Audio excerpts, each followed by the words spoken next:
Nate, have you seen the person that threatened Nigel Farage?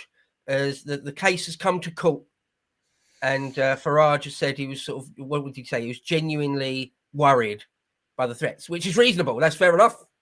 I probably would be. So it's one Faraz Khan, 26, of no fixed abode.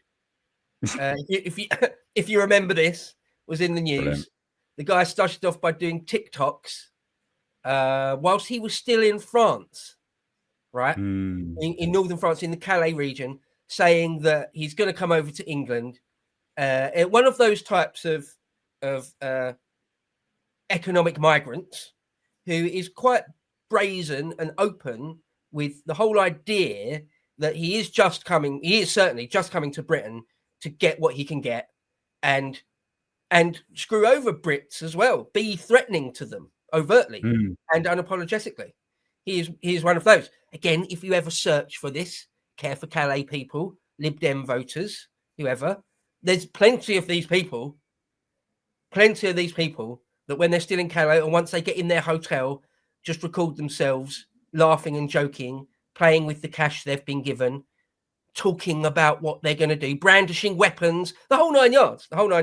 So anyway, it's mental, isn't it? Actually, it's truly mental. To be fair, just as a quick side note, it's baffling to me that they're so brazen to do that, and yet they are, because we have enabled that behaviour because our police force are so impotent with dealing with it.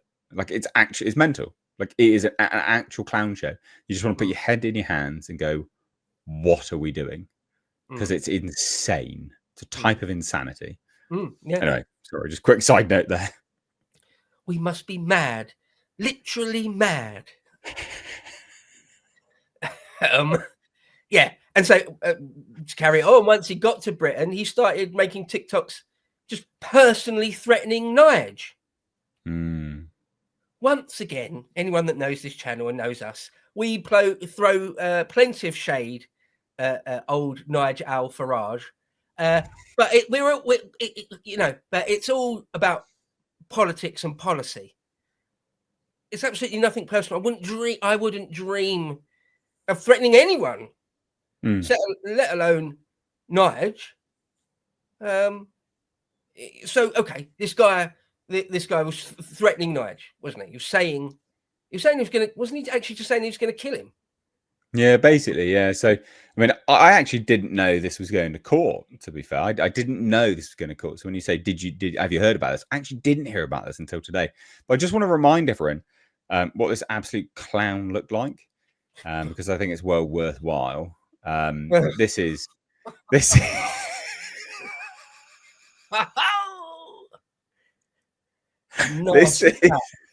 Sweet tap, bro. Well, that's an AK-47 on his face.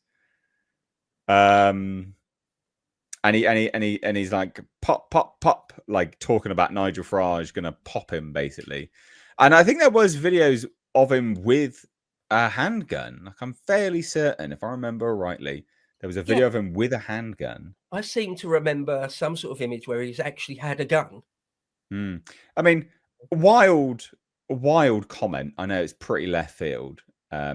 Genuinely, like I know, but I don't think we should be letting people that can barely string a sentence together, even in their own language, let alone English, with an AK-47 tattooed on their face, into the fucking country.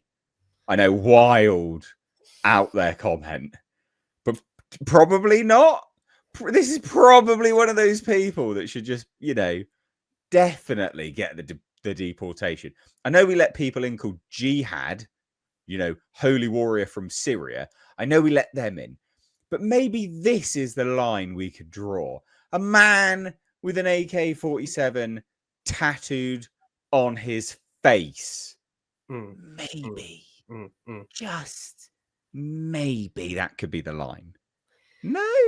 Yeah. It's one of those things where people on our side of the aisle that notice that have got any sort of problem with our invasion. One of the words that often gets thrown around, which doesn't, I think, get focused on tightly enough, regularly enough, is that they're unvetted. We say that a lot, and people say it in tweets a lot and all that sort of thing. But That really is of sort of vital importance. It's not just the numbers. It's not just that they're sort of all youngish men, but they're unvetted, right? That jihad of Syria fella, this fella, right? They should never, ever, ever have got anywhere near being allowed into the general population. Yeah. Nowhere near. The simplest of vetting would be like, no, you're unsound. You're unsound, sir. Sorry, go on. Walked into the room. No, get out. Yeah. Nah, get out. Nah. Deport. So look at a picture on a file. No, deport. Nah. What's that on his face? AK-47. No, deport. Yeah. No. You've got a bit of crap on your face, mate. Oh no, it's a tattoo. What is that? Oh, it's an AK. Oh, okay. Yeah, no, we've got a boat for you, fella. Straight back to wherever you came from. Yeah. I mentioned Bukele of El Salvador the other day, didn't I? What they do there is you go to prison for your tattoos. Yeah. You go to prison for your tattoos. They stop people in the street, literally. The police put up roadblocks. They stop people completely in the street and say, lift your top up, take your shirt off. We got to check your tattoos. And if you've got gang tattoos, you're detained. And it's not the way it works ever in the world, but in their society. If you've got tattoos on your face, it means you're a gang leader. There's lots of places in the world. If you've got a teardrop tattooed on your face, it means you've committed a murder. If you've got an AK tattooed on your face, I don't want you in my green and pleasant land.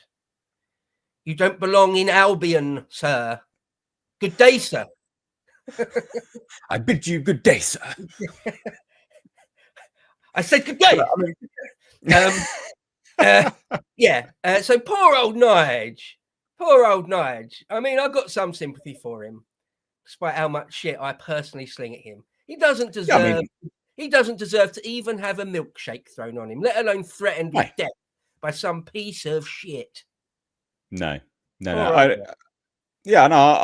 agree with that. Look, again, got to labour the point every now and then because we get people that drop in that have never seen the videos before. This may be your first video on the state of politics, and welcome if it is. But, we have our criticism of Nigel Farage. Like, he is containment. He is the Hypnotoad. He is Nigel Farage or Nigel Fragile.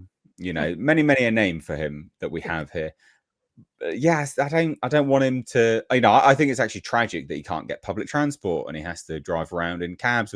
I think it's absurd. It's absurd that he has to have security. The whole thing is tragic. Actually, it's the pure degradation of our society, which has been championed and promoted by the sort of political classes that have been in power for so long. They've enabled this and emboldened this behavior. So I don't want him. I don't think he should get death threats at all. No, not even remotely. I don't think he should have milkshakes thrown at him. I mean, I don't think that's funny. That because for those that don't know, Nigel Farage has a history of people throwing drinks on him.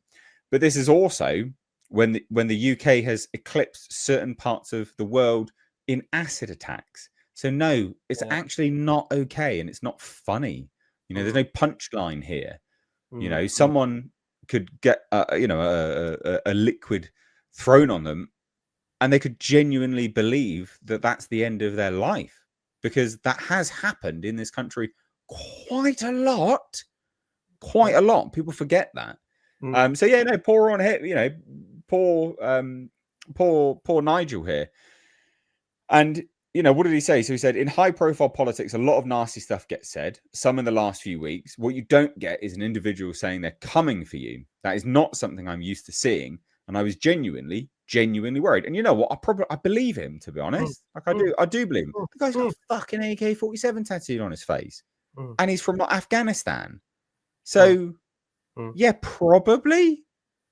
Farage's safety was probably compromised at that point, I think. Yeah, no, he doesn't deserve it.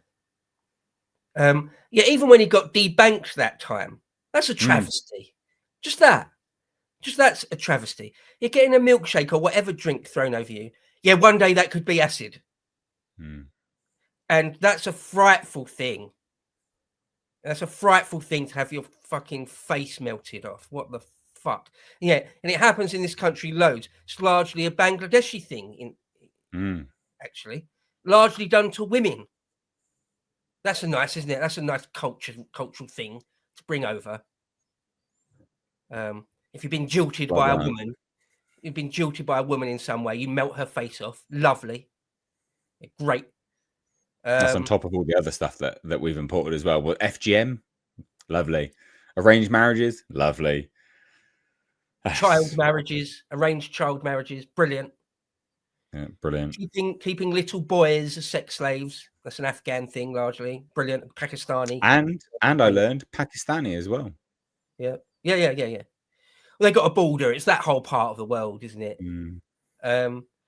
Yeah. So I hope they bang up this Faraz Khan, 26 of no fixed abode, for quite a while, and then deport him. He's exactly the sort of person who should not be able to set foot freely in this land ever again. I would.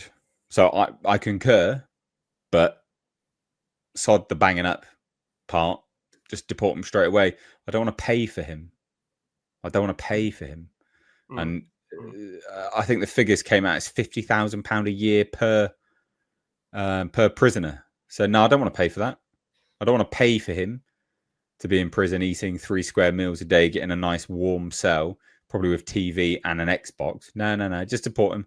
Deport him from the shithole he came from. Thank you. Be gone. Good day, sir.